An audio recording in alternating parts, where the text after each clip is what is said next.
Last time हमारा जो topic था वो बेसिकली कार्डियक अरेस्ट के बारे में था। कार्डियक का मतलब है हार्ट और अरेस्ट का मतलब है स्टॉप होना, यानी हार्ट का स्टॉप हो जाना, दिल का स्टॉप हो जाना।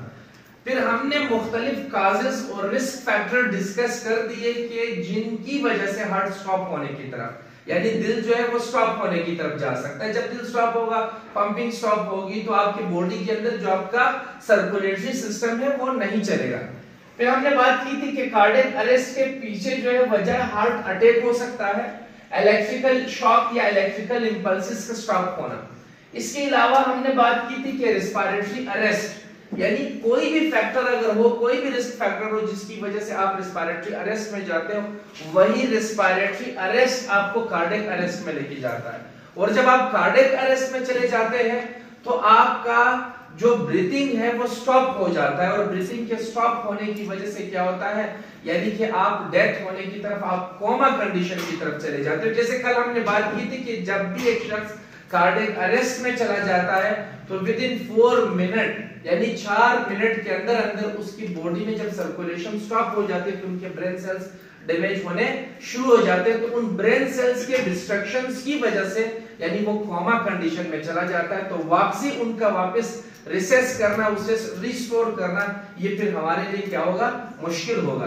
तो ऑन द स्पॉट आप उस शख्स की, चूंकि हम कार्डियक अरेस्ट लास्ट टाइम पढ़ चुके हैं, इनकी ट्रीटमेंट, इनकी यानी कि काजेस, इनके रिस्क फैक्टर तमाम हमने डिस्कस कर लिया है। तो सीपीआर की तरफ आते हैं कि अगर हम ट्रीटमेंट की तरफ जाते हैं तो पहला हमारा जो इमरजेंसी ट्रिक है, जो हमारा यानी कि फर्स्ट एड है, वो क्या होना चाहिए, वो सीपीआर होना चाहिए। तो सीपीआर चूंकि कहा किस चीज को जाता है, cardio pulmonary resuscitation. C stands for cardio, then pulmonary और फिर रेससिटेशन। सो कार्डियो से मुराद है हार्ट और पल्मोनरी से मुराद है लंग्स, और रेससिटेशन का मतलब है रिस्टोर करना, दोबारा बहाल करना, यानी दिल और लंग्स को दोबारा बहाल करना। अगर आपका पेशेंट या वो शख्स जो रेस्पिरेटरी अरेस्ट में है या कार्डियक अरेस्ट में है, उनको दोबारा नॉर्मल हालत की तरफ लेके आना, रिस्टोर करना, इस मेथड को क्या कहा जाता है, सीपीआर। क्या कहते हैं ये, सीपीआर। तो हम सीपीआर, वैसे कल हमने CAD मेथड, CAD मेथड हमने डिस्कस किया था, लेकिन बेहतरीन जो मेथड है वो बेसिकली आप अप्लाई करेंगे डॉक्टर A, B, C और D। जैसे कि D स्टैंड्स फॉर डेंजर, तो आप जब भी किसी ऐसे शख्स को जो कार्डियक अरेस्ट में या अनकॉन्शियस स्टेट में है, तो आप उसे एक डेंजर जोन से उठा के किसी महफूज यानी कि रीजन में रखेंगे। जैसे हमने बात की थी कि इलेक्ट्रिक शॉक लगा और हार्ट, दिल ने काम करना छोड़ दिया, तो आप सबसे पहले उस यानी इलेक्ट्रिसिटी के जो वायर है या बिजली के करंट उनको जो लग रहे थे, उन सोर्सेज से आप उसे दूरी की तरफ लेके आ जाएंगे और उन्हें किसी महफूज एरिया में रखेंगे। रोड के बीच में गिरता है तो वहां से आप उठाएंगे, पानी के अंदर मौजूद है और रेस्पिरेटरी अरेस्ट की तरफ हो गया है, तो आपने करना क्या है, आपने उसे उस पानी से निकाल के बाहर किसी महफूज जगह पे और इसी पोजीशन में रखना है। ठीक, इसके बाद सेकंड आपने क्या करना है, then go for R। R stands for response. तो आप इस पेशेंट के रिस्पॉन्सेस चेक करें। ठीक है, रिस्पॉन्सेस कैसे चेक करेंगे, आप इसके शोल्डर पर टैप करें और उसे जोर जोर से आवाज दें। अगर ये आपको कोई रिस्पॉन्स दे रहा है तो इट मींस कार्डियक अरेस्ट में नहीं है। ठीक है, अनकॉन्शियस जरूर है लेकिन कार्डियक अरेस्ट में नहीं है। सेकेंडली आप इसके पल्स रेट चेक करें, अगर पल्स नहीं मिल रहे, ठीक है, जैसे हमने कार्डियक अरेस्ट में साइन एंड सिम्टम्स में यही डिस्कस किया कि कार्डियक अरेस्ट में जो भी शख्स कार्डियक अरेस्ट में जाता है, there would be no pulse rate। ठीक है, no response, no pulse rate and no breathing। ठीक है, ना कोई पल्स रेट होगा, ना ब्रीथिंग होगा और ना आपको कोई रिस्पांस देंगे।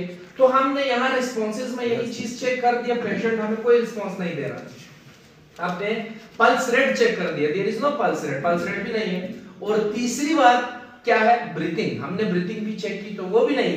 ठीक, तो इसका मतलब पेशेंट जो है वो किस चीज में है, कार्डियक अरेस्ट में है। अब कार्डियक अरेस्ट से बचाने के लिए हम अपने नेक्स्ट मेथड को अप्लाई करेंगे, कंप्रेशंस को अप्लाई करेंगे, ताकि हम इस पेशेंट को इस कंडीशन से बचा पाए। ठीक है, तो इसके बाद नेक्स्ट जो है दैट इज A।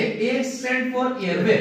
में भी इस पेशेंट को देखिए, यानी कोई भी बोलस या कोई भी ऑब्जेक्ट इसके खुराक के नाली के बजाय इसके सांस के नाली में आया हो, जिसकी वजह से इसका विंड पाइप या ट्रेकिया ब्लॉक हो चुका हो, सांस लेने में अब इनको परेशानी हो रही है, रेस्पिरेटरी अरेस्ट में ये शख्स गया हो। जैसे हमने लास्ट टाइम डिस्कस कर गए कि respiratory arrest will lead you towards the cardiac arrest, ठीक है।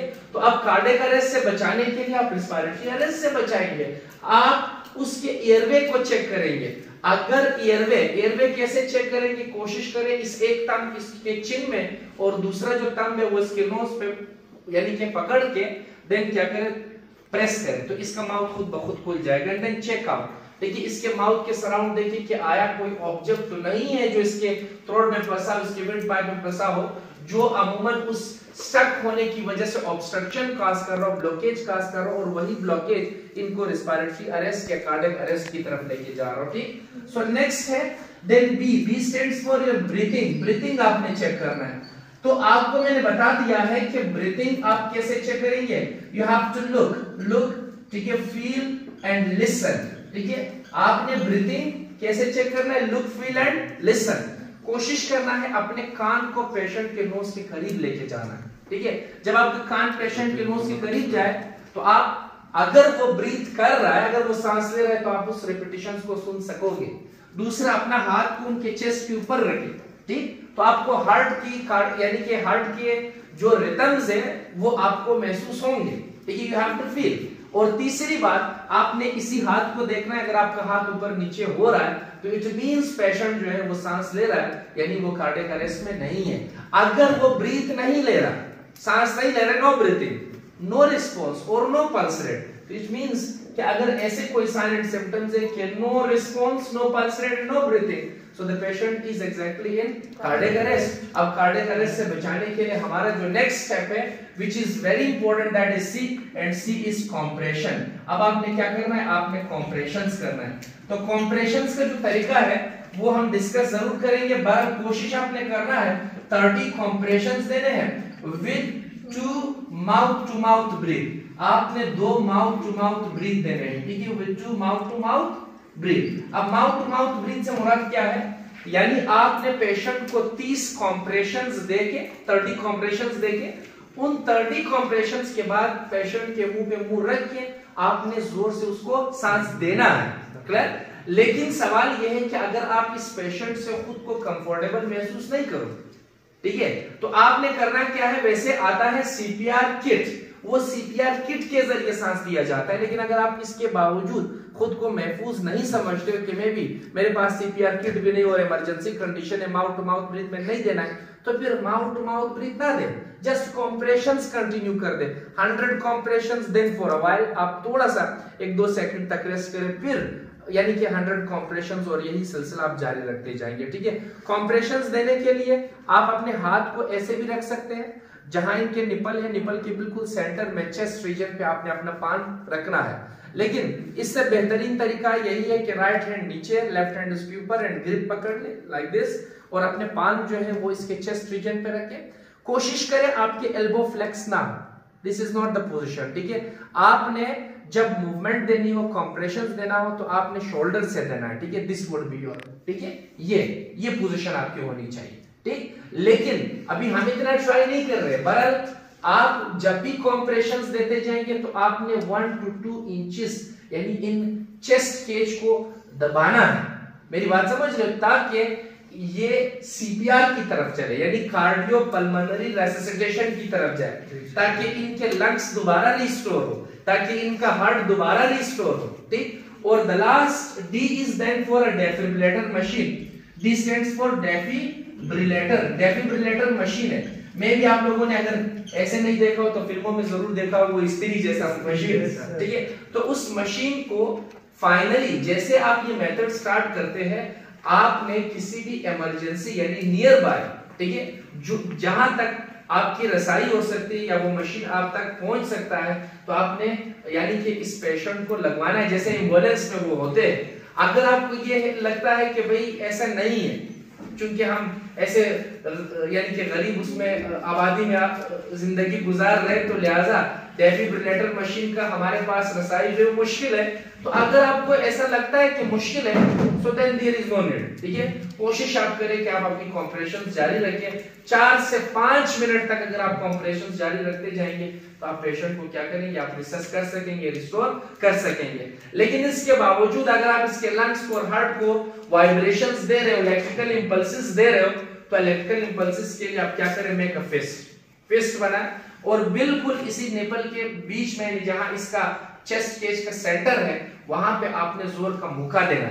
इस बात से नहीं डरे कि इनके चेस्ट जो बोन्स है वो टूट जाएंगे, अगर वो टूटते भी है क्योंकि already he is without any response, without any pulse rate, without breathing, तो ऑलरेडी वो इस कंडीशन में है, ठीक है। कब्रिस्तान में जाएंगे तो कब्र एक्सेप्ट करेगा, मेरी बात समझ। लेकिन आपकी आखिरी ट्राई उसको उस कब्रिस्तान से बचा सकता है, अगर इसका मौत यानी इसकी जिंदगी अगर उस लिमिटेशन तक खत्म ना हुई हो।